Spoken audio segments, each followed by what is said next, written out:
Panjenengan suatu saat nanti kalau misalkan bertemu atau berkunjung di Bunga Dharma dan delalah itu berkesempatan berdialog dengan para sesepuh kini sepuh, para guru di Bunga Dharma, tak pastikan logika panjenengan semua pasti jungkir balik. Logika panjenengan semua pasti jungkir balik.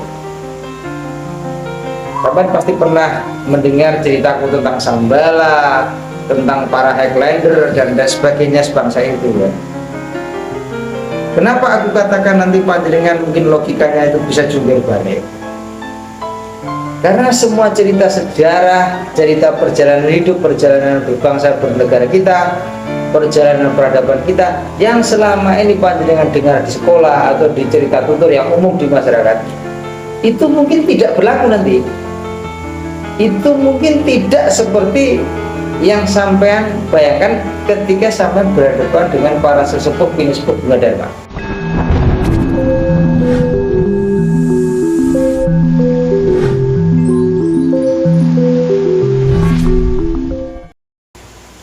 Rahayu, rahayu, rahayu.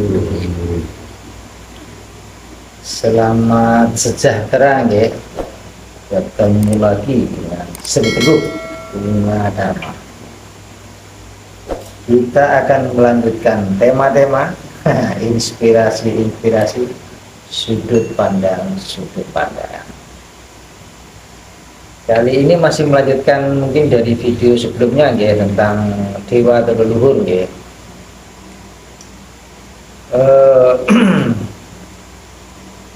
Ada yang bertanya seperti ini, bahwa kalau kita melakukan persembahan kepada leluhur, lalu leluhur kita ini sudah lahir, itu bagaimana? Ada pertanyaan seperti itu ya. Dan ini bukan satu dua orang yang bertanya gitu. Dan apakah kemungkinan seperti itu ada? Wadah, ada sekali. Anak turun kita itu rata-rata ya dari leluhur kita sendiri gitu. Betul itu, betul. Nah, tak jawab gitu. Kalau kita melakukan persembahan kepada leluhur, lalu leluhur kita itu sudah terlahir kembali, itu lalu bagaimana? Nah, ini itu bukan lalu tidak berguna, tidak. Itu tetap berguna dan tetap berefek. Kalau misalkan kita melakukan persembahan kepada leluhur, lalu leluhur itu telah lahir menjadi anak turun kita, maka energinya nanti akan sampai ke sana.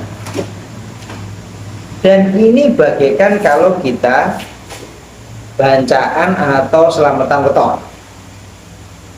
Bancaan atau selamatan weton ini, persembahan weton ini kan mempersembahkan yang sudah lahir, karena yang sudah ada gitu. Nah, ini itu seperti itu. Jadi kalau misalkan leluhur kita itu sudah lahir, maka ini bagaikan cas seperti kita wetonan. Ketika kelahiran, hari kelahiran itu dicas kembali seperti itu. Dan itu pasti sampai. Jadi jangan lalu dianggap itu tidak berguna. Lalu bagaimana kelanjutannya atau mekanisme bagian seperti itu, gitu. Jadi kalau leluhur yang belum lahir, mereka akan menerimanya dan itu baik, memberi restu, berkah. Nah, kalau leluhur itu telah lahir kembali sebagai anak turun kita, maka itu pun akan sampai manfaatnya untuk mereka. Dan kalau mereka mendapatkan energi yang baik dari persembahan leluhur yang sudah lahir tadi, yang juga sama dengan wetonan, akhirnya mereka kan kondisinya jadi baik. Kalau mereka berakibat kondisinya baik pada mereka, maka akhirnya kita pun sebagai orang tuanya kan jadi juga merasa nyaman juga. Jadi tidak pernah ada persembahan itu yang tidak berguna. Tidak pernah ada persembahan yang tidak bermanfaat. Ini tak jawab di sini ya. Semoga ini panjenengan bisa paham. Jadi lakukanlah. Dan aku ingin menekankan juga betapa pentingnya persembahan kepada leluhur ini.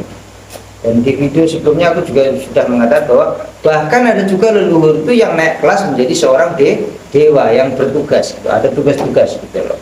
Ini harus dipahami bahwa persembahan ini penting. Bukan kok lalu karena apa? Agar kita karena kita takut atau tidak, tidak. Kita tidak perlu takut kepada leluhur, tidak perlu takut kepada dewa, tidak. Kita hanya berkolaborasi, bersinkronisasi, atau dalam bahasaku hidup selaras.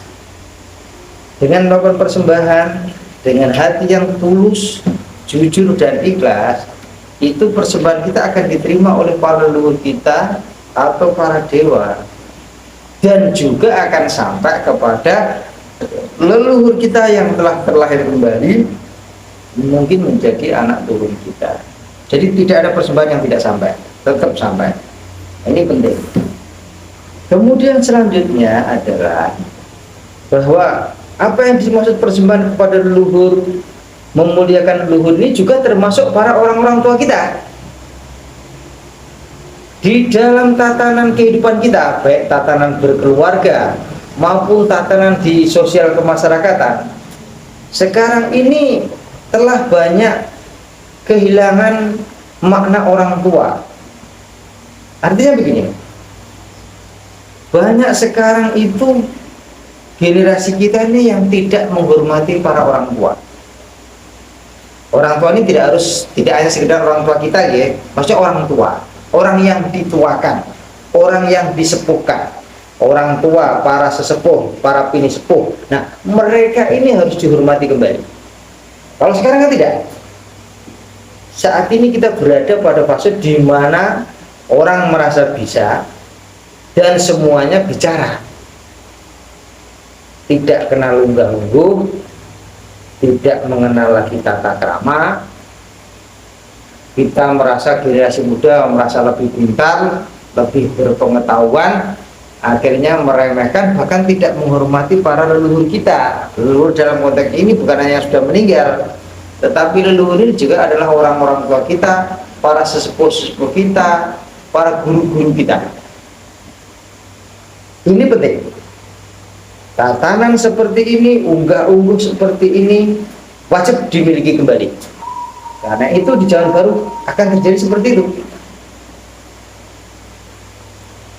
Lihatlah betapa gaduhnya kehidupan keluarga dan sosial kemasyarakatan kita. Karena hilangnya unggah-ungguh, karena hilangnya tata krama, karena hilangnya sopan santun. Kita merasa bisa, apalagi sekarang ini kan banyak pembelajaran begitu mudahnya dari sosial media, dari internet. Kita baca sana sini, kita mendengarkan wejangan dari sana sini, lalu kita merasa berpengetahuan, lalu kita pun ikut bicara, sampai kadang-kadang mengguli para ketua kita, para sesepuh kita, para pinisepuh kita, para orang tua kita, seolah-olah mereka tidak tahu apa-apa. Menurutku hal semacam ini tidak bijak dan itu sudah tidak layak lagi dipertahankan.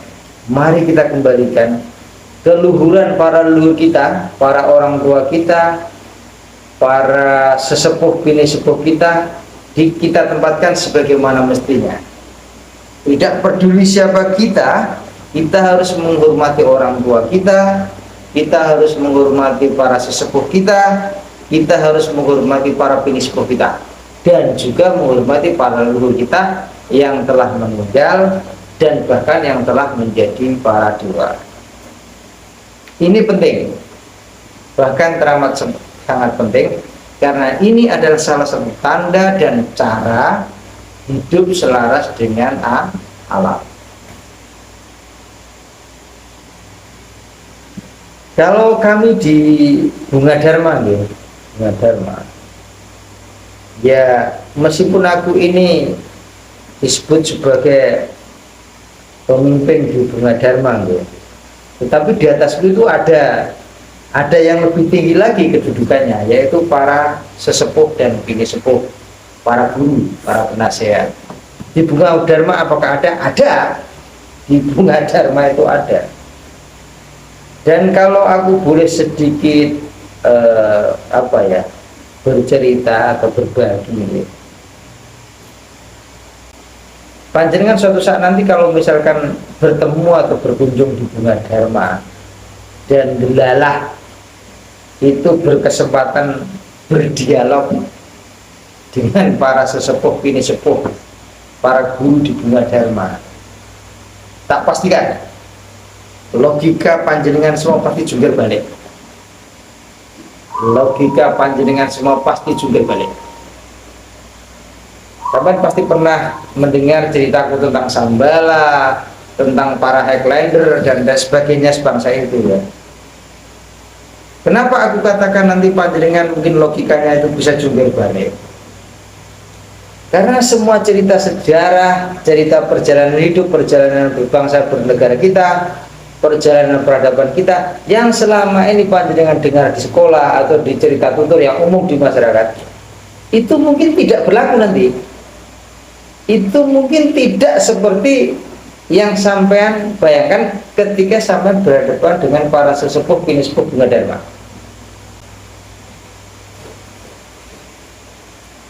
Semua cerita itu bisa jungkir balik.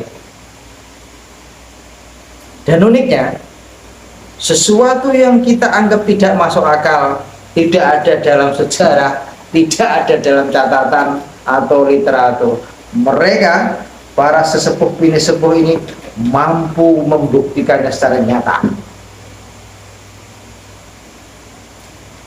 Di bunga dharma itu ada kualifikasi seperti itu pula. Bahkan kalau panjenengan perhatikan ya, di video-videoku belakangan ini kan agak sedikit ada yang menyebutnya, oh Bopo Sri Teguh mulai Doko Suto, oh Bopo Sri Teguh mulai terbuka, oh Bopo Sri Teguh kontennya mulai seru, atau apapun bangsanya guys sampai menyebutnya. Sebenarnya itu pun karena perintah dawuh dari para sesepuh bini sepuh bunga dharma. Bopo ini sudah waktunya untuk disampaikan seperti itu. Jadi aku mengingatkan bahwa ketika aku menyampaikan video itu urut-urutannya itu ada, itu sudah kami konsultasikan, sudah kami diskusikan dengan para sesepuh bini sepuh bunga dharma. Jadi meskipun aku ini pimpinan bunga dharma ya, di atasku itu ada lagi para sesepuh bini sepuh. Tidak peduli siapa aku, tapi jelas aku selalu mengikuti, aku selalu tunduk kepada arahan para sesepuh bini sepuh ini. Karena mereka memang punya wewenang itu, mereka memang punya amanah di bidang itu. Jadi bagi kita sebagai kesatria, ya kita harus menghormati para brahmana, para guru, para sesepuh bini sepuh, para suci. Itu wajib. Bagi seorang kesatria itu wajib. Jadi aku perlu menekankan ini agar panjenengan semua itu tidak salah menempatkan diri. Sebagaimana apa yang terjadi pada kita di dalam sosial kemasyarakatan kita saat ini itu, kita merasa sudah tahu, kita merasa berpengetahuan, lalu kita tidak menghormati para sesepuh bini sepuh kita, para tetua kita, para orang tua kita. Tolong ini diperhatikan, tolong ini jangan dilupakan. Ini penting ya, karena ini nanti akan menjadi semacam tatanan sosial kemasyarakatan kita di zaman baru. Brahmana akan kita tempatkan sebagai brahmana, atau para sesepuh, bini sepuh, para guru ini kita akan tempatkan pada tempat sebagaimana mestinya. Lalu para ksatria, para pelayan kita tempatkan sebagaimana mestinya. Pelayan masyarakat maksudnya, pelayan publik itu kita akan tempatkan sebagaimana mestinya. Dan juga strata-strata atau karakter sifat masing-masing nanti akan disesuaikan, sehingga nanti tataran itu menjadi harmoni dan seimbang. Jadi ini penting. Jadi aku ingin menegaskan sekali lagi betapa pentingnya persembahan kepada leluhur. Dan kalau leluhur kita ini sebagian menjadi dewa atau sebagian sudah terlahir kembali, itu pun akan bermanfaat. Kalau yang sudah terlahir, maka itu bagaikan energi cas baru, sebagaimana mereka itu kita memberikan persembahan pada saat potongan. Kemudian juga kita juga harus menghormati kembali leluhur ini, tidak hanya yang leluhur yang sudah meninggal, Tetapi para leluhur kita ini juga termasuk di sini meluhurkan para orang tua kita, para sesepuh bini sepuh kita, para guru-guru kita, para brahmana-brahmana kita. Tolong ini dipahami. Dan bagi saya panjenengan yang ingin katakanlah satu contoh, ya monggo silakan datang ke Bunga Dharma. Dan semoga panjenengan semua beruntung bisa bertemu dengan para sesepuh bini sepuh Bunga Dharma. Karena aku yang dijadikan sebagai pimpinan di Bunga Dharma itu pun bahkan tunduk dan patuh dengan para sesepuh bini sepuh ini. Setiap kali aku ingin menyampaikan sesuatu, tema sesuatu, itu sudah aku diskusikan, sudah melalui proses restu dari para sesepuh bini sepuh ini. Dipahami nggih? Matur nuwun. Rahayu, rahayu, rahayu.